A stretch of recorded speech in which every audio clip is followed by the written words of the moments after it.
Assalamualaikum warahmatullahi wabarakatuh. Pemirsa Gapai Kemuliaan yang dirahmati Allah, apa kabar Anda hari ini? Semoga Anda senantiasa sehat dan selalu berada dalam lindungan Allah Tabaraka wa Ta'ala. Amin ya Rabbal Alamin. Alhamdulillah pemirsa, senang sekali hari ini saya Meladia Rahma kembali hadir menjumpai Anda dalam program kesayangan kita semua, Gapai Kemuliaan. Selama 30 menit ke depan insya Allah kita akan membahas bagaimana Islam memandang dan memberi solusi terkait berbagai fenomena sosial atau problem sehari-hari di sekitar kita. Seperti biasa tidak sendiri, pagi ini sudah hadir bersama kita di studio, ada Ustadz kesayangan kita semua, Ustadz Hilman Fauzi. Assalamualaikum Ahilman. Waalaikumsalam warahmatullahi wabarakatuh. Senang sekali bisa ketemu lagi, hadir lagi, sharing ilmu lagi. Alhamdulillah. Dan yang menarik Ahilman, untuk episode kali ini kita akan membahas berbagai macam problem sebenarnya, yang juga menjadi pertanyaan para pemirsa. Nanti kita akan bahas ya satu-satu ya. Baik. Nah, bagi Anda pemirsa yang juga memiliki pertanyaan, Anda bisa mengirimkan pertanyaan Anda melalui nomor WhatsApp yang tertera di layar kaca.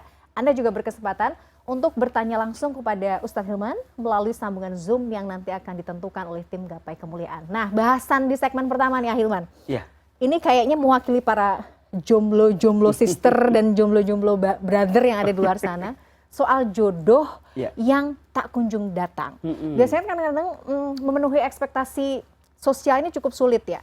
Kalau ketuaan belum nikah dibilangnya aduh perawan tua nih, nggak ada jodohnya, terlalu pemilih nih, bla bla bla gitu. Nah, bagaimana sebenarnya Islam memberikan solusi atau setidaknya menenangkanlah saudara-saudara kita yang mungkin sekarang masih berjuang mencari jodoh. Iya. Tafadhol. Ini zonanya Ahilman soalnya. Masya Allah, tabarakallah. Bismillahirrahmanirrahim. Alhamdulillahirabbil alamin. Allahumma sholli ala sayyidina Muhammadin wa ala alihi washabbihi ajmain. Amma ba'd.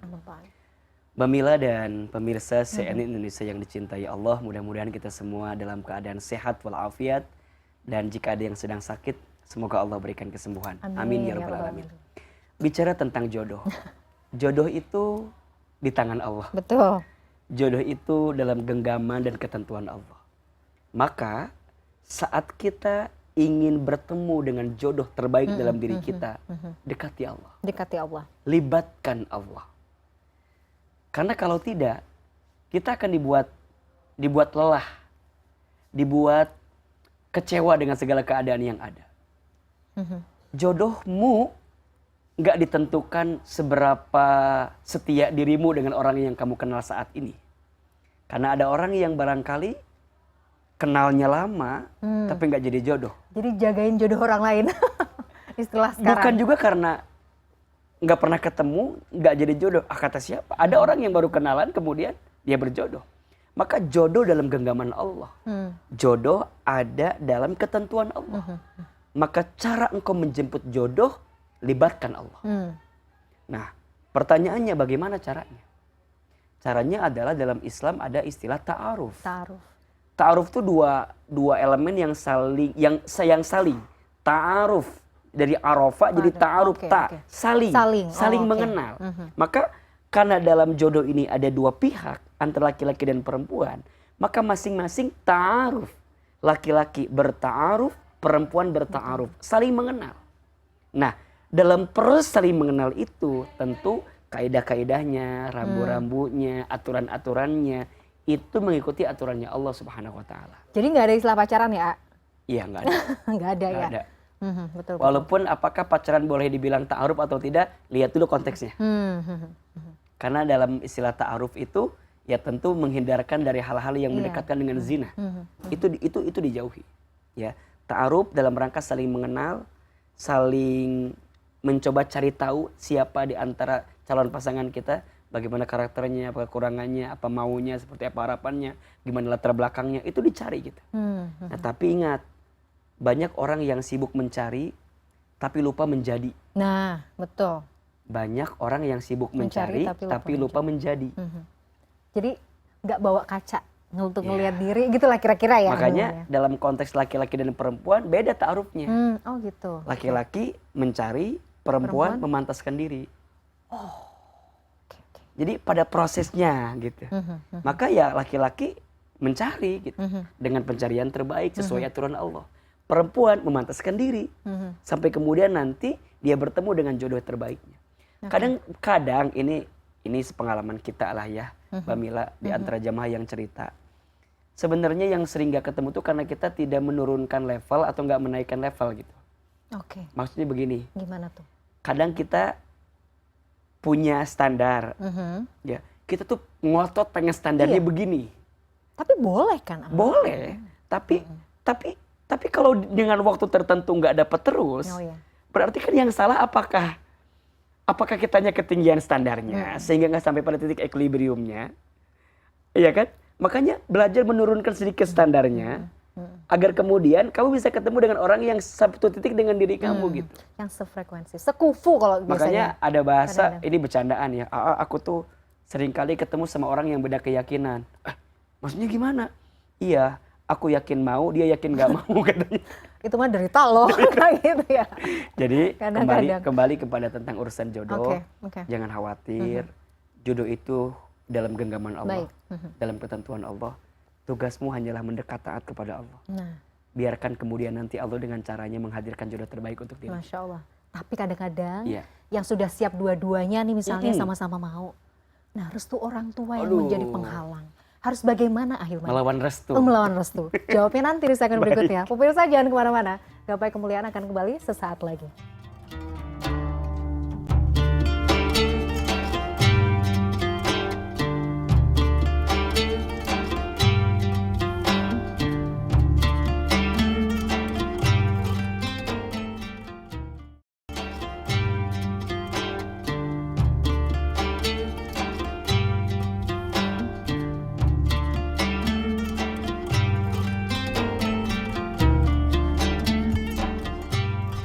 Pemirsa, terima kasih Anda masih menyaksikan Gapai Kemuliaan. Kita lanjutkan lagi bahasan yang menarik sekali ini. Gak habis-habis kalau dibahas soal jodoh. Ahilman, jadi gimana? Misalnya sudah sama-sama klik misalnya. Iya. Tapi ternyata itu tadi, restu orang tua menjadi penghalang. Kita milih siapa? Milih orang tua atau kita tetap kekeh dengan pilihan? Karena kita mungkin merasa, ini sudah cocok. Tapi kalau kita misalnya milih pilihan kita itu, apakah kita juga durhaka kepada orang tua? Tafadhol, bingung ya? Iya. Nikah itu ibadah yang paling lama. Iya, setuju. Maka saat kita memulainya juga harus dengan memulai dengan cara yang baik. Betul. Bagaimana mungkin satu ibadah yang baik, yang lama, dimulai dengan cara yang tidak baik? Bukankah pada akhirnya akan mendapatkan sesuatu yang tidak baik? Maka merujuk kepada pernyataan Ahilman tadi, sudah sangat jelas lah ya. Jangan macam-macam gitu. Ya sebaiknya ya jangan sampai melawan restu lah.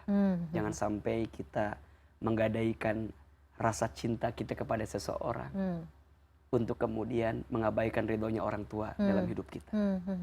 Rasulullah SAW menyampaikan ridho Allah fi ridhol walidain wa sukhtullah fi sukhtil walidain. Ridhonya Allah tergantung ridhonya orang tua. Murka bencinya Allah tergantung murka benci orang tua. Mungkin kalimatnya adalah bagaimana cara kita mengkomunikasikan maksud perasaan cinta kita kepada seseorang terhadap orang tua kita. Kadang biasanya kita ini suka nggak sabar gitu loh. Suka ngerasa bahwa orang tua aku nggak ngerti Ustaz perasaan aku. Orang tua aku nggak paham. Orang tua kita lebih duluan hidupnya dibanding kita. Pengalamannya jauh lebih banyak dibanding kita. Saya percaya ketika orang tua nggak setuju dengan pilihan yang kita bawa, bukan tanpa alasan. Pasti beliau punya alasan. Nah, alasan itu mbok didengar dulu lah sama anak. Ayah, bunda, kenapa ayah bunda tuh gak setuju dengan calon ini? Dengerin. Setelah kita nyimak seperti apa alasannya, baru kita buktikan. Gak seperti itu loh ayah, gak seperti itu loh bunda. Ayo buktikan gitu. Hanya nunggu proses aja gitu. Makanya kudu sabar gitu. Sesabar engkau mendapatkan cintanya, sesabar itu juga engkau juga merayu orang tua untuk meridhoi dirimu, kan gitu dong. Gitu. Ya, betul, Iya dong. Betul, iya. Ya apalagi untuk perjalanan yang panjang. Apalagi mohon maaf ya, jika engkau anak perempuan, tentu anak perempuan harus punya izin dan ridho dari ayah. Karena kelak yang menikahkan kamu adalah ayahmu, ya kan? Kemudian begitupun dengan ibumu, ya. Karena bagaimanapun ibu adalah sekolah pertama untuk hidupmu selama ini. Begitupun anak laki-laki gitu. Anak laki-laki, engkau harus dapat restu dari orang tua gitu. Walaupun ya ketika nikah kan laki-laki mah bisa datang dengan saksinya gitu ya, tanpa kemudian butuh wali dalam artian untuk menikahkan, karena kan yang menikahkan Perempuan. ayah perempuan gitu. Tapi tetaplah kan kita butuh doa, iya kan? Kita butuh rumah tangga kita berkah. Apa sih yang kita cari di rumah tangga? Coba apa yang kita cari di rumah tangga? Tapi kalau sudah terlanjur cinta, ayo. Iya. Nggak, kadang-kadang begini. Mungkin kalau misalnya kasusnya ada perbedaan pendapat di antara mungkin ayah dan ibu. Iya. Ibu tidak memberi restu, ayah memberi restu. Oke. Akhirnya, tapi karena saya udah merasa ini juga orangnya baik, misalnya ya, ayah juga sudah oke Iya. gitu, karena mungkin yang menikahkan misalnya adalah Ayah. ayah gitu. Saya nggak apa-apa deh, Bismillah aja gitu. Kira-kira masih boleh nggak? Iya. Sulit juga sih sebenarnya. Ya kalau bicara pada konteks wali ya kan ayah, ya dia jalan aja, nikahnya sah. Tapi apakah keberkahannya dia dapatkan? Nah itu yang. Apakah rahmat Allah bisa dia dapatkan dengan keadaan menyakiti ibu? Saya kira nggak akan dapat. Gitu. Iya. Jadi ya coba untuk lebih bersabar menjalani hari-hari. Kan nikah tuh apa sih? Nikah tuh mau apa pada akhirnya? Mau tenang kan sebenarnya. Iya, nikah tuh bukan hanya sekedar menyelesaikan aku sayang kamu, kamu sayang aku. Betul. Bukan itu. Tapi ada perjalanan panjang yang ketika bersamanya mampu mengantarkan kita ke surganya Allah Subhanahu wa taala. Ini yang paling penting. Maka kalau tujuannya sama, lihat, kalau tujuannya sama, apapun yang terjadi dalam perjalanan ini kita akan bisa tempuh secara bersama-sama karena tujuannya sama gitu loh. Maka komitmen visi rumah tangga di awal tuh kudu jelas gitu.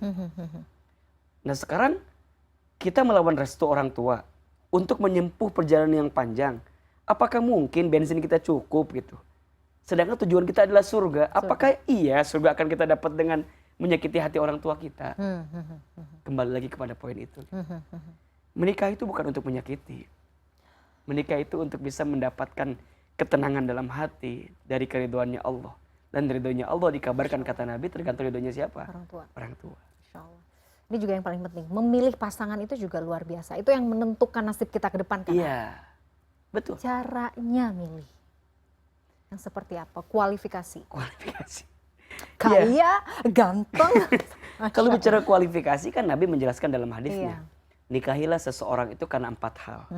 Yang pertama karena tampannya atau cantiknya. Yang kedua karena keturunannya, nasabnya. Yang ketiga karena hartanya. Yang keempat karena agamanya. Fadfar bidatid-din, maka pilihlah yang paling baik agamanya. Taribat yadak, maka engkau akan mendapatkan segalanya. Berarti kalau bicara kualifikasi, Nomor 1. maka carilah orang yang memiliki pemahaman agama. Nah, pemahaman agama itu bisa terlihat dari apa? Dari 2 hal. 1, ketaatan dan kepatuhannya kepada Allah dengan ibadah yang dijalankannya. Yang kedua dengan akhlakul karimah yang dihadirkannya. 2 aja. Oke. Jadi kalau Bang Bila mau lihat orang ini baik apa enggak, lihat aja 2. Agamanya ya. 1, ya akan agamanya. Iya. Nah, secara turunannya gimana? 1, lihat kepatuhannya kepada Allah.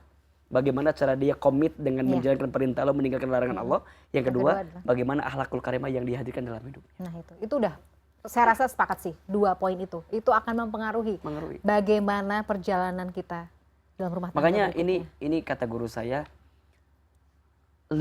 orang akan lebih parah ketika salah memilih pasangan daripada dia menunggu waktu untuk menikah lebih lama gitu. Nah betul. Ya. Mudorotnya maksudnya tuh kalau salah memilih pasangan tuh luar biasa. Lebih besar. Lebih besar. Makanya ya bercerai itu kan boleh ya, tapi dibenci oleh Allah gitu. Makanya kalau udah menikah ya jangan berpikir untuk berpisah dong. Berpikirnya untuk terus gimana caranya menjaga keutuhan rumah tangga yang ada. Oke. Nah kalau sudah berumah tangga, ini yang juga perlu diperhatikan bahwa kadang-kadang tuh kita suka lupa. Mungkin istri-istri ini suka lupa gitu, bahwa sebenarnya surganya istri itu di suami ya. Cuman kadang-kadang tuh gimana ya, kalau lagi emosi sama suami suka lupa itu semua gitu kan. Ngomel aja, ngambek aja. Gimana ya supaya bisa sama-sama, ya itu tadi sakinah mawaddah warahmah dua-duanya ini. Iya. Jadi sakinah itu diantara artinya adalah ada keterjagaan di antara pasangan tersebut untuk berbuat dosa. Aku bisa berbuat dosa. Tapi karena aku tahu aku sudah punya istri, maka istriku yang menjaga aku untuk tidak berbuat dosa gitu. Nah, istri juga bisa berbuat dosa, tapi karena dia tahu dia udah punya suami, maka keterjagaan itu namanya sakinah. Nah, orang akan meniti harinya di rumah tangga itu untuk bisa lebih dekat sama Allah, karena dia merasakan bahwa pasangannya ini adalah jalan menuju surganya Allah. Maka saat Bamila taat kepada suami karena apa? Karena perintah Allah, itu poinnya cukup. Bukan karena suamiku baik, bukan karena suamiku ganteng. Ustadz, kalau aku nggak baik sama suami nggak dikasih duit, bukan hanya itu. Beli skincare. Bukan itu. Bukan itu. Tapi ya? Bamila tuh taat ke suami karena apa? Perintah Allah. Seandainya Allah nggak merintahin ini ngapain gitu. Iya. Betul. Kita suami nyari nafkah buat istri, buat keluarga. Dipikir-pikir logika nggak nyambung. Kita yang capek, dia yang nikmatin. Logika ya. Tapi kenapa seorang suami harus mencari nafkah bagi keluarganya? Apa jawabannya? Perintah Allah. Perintah Allah, betul. Karena hanya Allah perintahin ini ke aku, ke saya. Makanya aku harus berbuat seperti ini. Makanya Bamila, ketika Bamila taat patuh sama suami, ya udah taat patuh aja. Bukan karena suaminya baik atau nggak baik. Allah yang suruh ya. Tapi kan Allah yang suruh. Kalau Bamila patuh sama suami karena quote and quote suaminya begini, nanti akan ada alasan untuk tidak bertaat kan. Makanya, oh ini perintah Allah, ya udah. Allah suka, ya udah aku jalan. Oke. Ahilman, kalau suaminya nggak taat sama Allah, si istri boleh juga nggak taat nggak sama suami? Oke, suaminya nggak taat sama Allah, Misalnya ya, tapi suaminya memerintahkan kita taat ke Allah. Misalnya iya. Oke, taat. Tapi suaminya mungkin masih suka, ya gitu ya. Selama dia, ya masih memerintahkan sesuatu kepada kita yang tidak melanggar syariat, lakukan. Adapun urusan dia sama Allah, itu urusan dia. Oke. Makanya ada bahasa begini, istri boleh nggak taat sama suami terhadap perintah-perintah yang melanggar syariat Allah. Clear ya di situ. Tapi tentu dengan komunikasi yang baik. Oke. Nah, istri tetap harus taat kepada suami walaupun suaminya nggak taat sama Allah selama suami itu memerintahkan sesuatu yang sesuai aturan Allah. Contoh, suami nggak sholat, tapi suami masih nyuruh kita sholat. Tapi itu bagaimana ya kadang-kadang Bamila nggak bisa bilang gini, nyuruh sholat kamu aja nggak sholat, nggak gitu. Urusan suami nggak sholat itu biarkan tanggung jawabnya dia dengan Allah. Tapi selama dia nyuruh kita masih sholat, berarti dia masih tahu bahwa ini adalah perintah kita sama Allah Subhanahu Wa Taala. Tapi agak berat. Iya itu. Biasanya. Saya highlight yang belakang ini, tapi agak berat. Iya. Itu kan maksudnya kadang-kadang gini nggak. Karena suami kan contoh, teladan. Iya, pasti istri anak-anak akan melihat itu. Kadang-kadang mungkin malah dikritik sama anaknya sendiri. Ayah nyuruh-nyuruh sholat misalnya. Itu ayah kan. sendiri nggak, kadang-kadang berat juga kan. Dan di antara alasan-alasan syar'i untuk kita artinya mengakhiri hubungan gitu ya dengan pasangan ketika ada alasan syar'i. Jadi masalah. Kalau dengan bersamanya makin dekat ke Allah, lanjutin. Tapi kalau dengan berpisah menjadikan kita jalan untuk bisa lebih dekat dan taat ke Allah, maka itu jadi jalan kebaikan juga. Oke. Jadi tapi kalaupun bersabar itu lebih baik. Wow. Makanya kita jadi soleh karena suami kita soleh biasa. Biasa nggak? Bamila soleh karena suaminya soleh, ya, biasa. Tapi kita jadi soleh di tengah keadaan suami yang nggak soleh. Wah. Itu baru luar biasa. Itu baru. Makanya Asiyah itu istrinya Allah, Fir'aun. Kenapa di antara perempuan yang dijanjikan masuk surga? Karena apa? Karena Asiyah masih soleh di tengah suami yang nggak soleh. Allah ya Rabb. Nah, saya kira suami kita kan nggak Fir'aun lah ya. Enggak. Itu udah kelas berat itu kalau ya. Kelas berat ya. Maksudnya sejahat-jahatnya juga mungkin nggak sejahat Fir'aun gitu. Artinya masih ada kesabaran untuk bisa kita hadirkan. Masya Allah. Selama kita masih ada kelembutan untuk bisa mengingatkan dalam kebaikan. Oke. Tapi kalau misalnya di satu titik, wah berat. Iya, boleh ya. Boleh. Ada cara yang syar'i. Selama alasannya adalah bersamanya malah jauh dari Allah. Ya udah. Ahilman, kalau ada konsep sekarang begini, memang aku sekarang males nikah gitu ya. Makin kesini banyak problem gitu ya. Itu gimana ya Hilman dengan pendapat-pendapat Ya yang seperti itu? namanya masalah nikah, ada masalah nggak nikah juga banyak masalah gitu. Iya ya. Jadi kan ada sekarang quote-quote yang kadang-kadang ya anak-anak zaman now gitu ya. Mm-mm. Ah, lagi banyak masalah jadi pengen nikah gitu. Kan itu kalimat-kalimat yang kayaknya pengen cepat-cepat nikah biar nggak ada masalah. Padahal mohon maaf, setelah menikah masalah tambah dikit tambah banyak. Iya. Sama banyak juga gitu. Oke. Jadi makanya rumah tangga sakinah bukan yang nggak ada masalah. Ya. Rumah tangga sakinah adalah rumah tangga yang bisa mengambil hikmah di balik masalah yang dihadirkan dalam hidup. Masya Allah, luar biasa. Hilman, ini ada satu pertanyaan nih ya, Ya, yang juga harus dijawab. Banyak orang meyakini seorang suami yang ditinggal mati istrinya dan tidak menikah lagi itu dianggapnya setia. Oh ya? Ya kan? Apakah memang betul? Jadi kalau dalam Islam tuh misalnya mendefinisi setia itu tadi dengan tidak menikah lagi gitu misalnya. Tapi jawabnya nanti ya. Ini banyak ini yang bertanya soal ini juga Boleh, ya. boleh. Kita akan bahas di segmen berikutnya. Pemirsa jangan kemana-mana. Gapai Kemuliaan masih akan kembali sesaat lagi.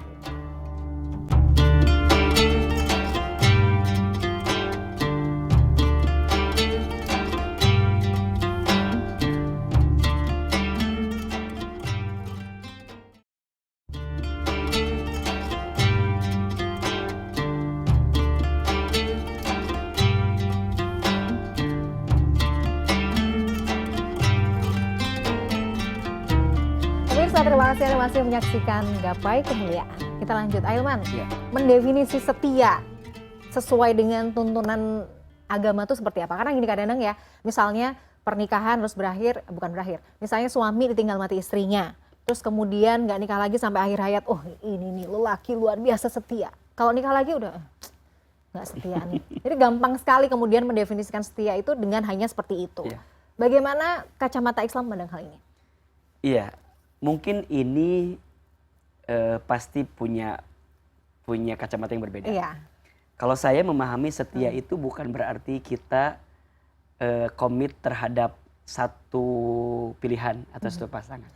Agak-agak sensitif. Tapi setia itu menurut saya adalah saat kita komit dengan aturan dan ketentuan dari Allah Subhanahu wa taala. Itu di atas segalanya. Setuju. Di atas segalanya. Maksudnya begini. Saya sebagai seorang suami, ketika saya tidak mencintai dan menyayangi istri saya, berarti saya nggak setia. Kenapa?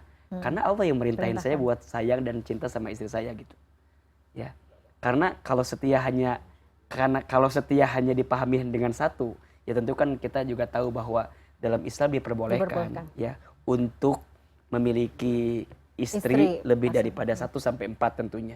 Tapi dengan catatan kita punya ilmu, punya kapasitas dan punya kemampuan untuk itu gitu. Maka memahami setia bukan tetap pada satu pilihan. Tapi memahami setia adalah saat kita tetap berjalan di jalan kebaikan di hadapan Allah Subhanahu wa taala.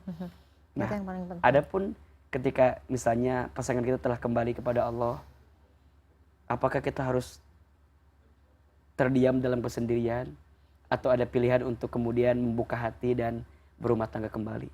Yaitu kembali kepada keadaan.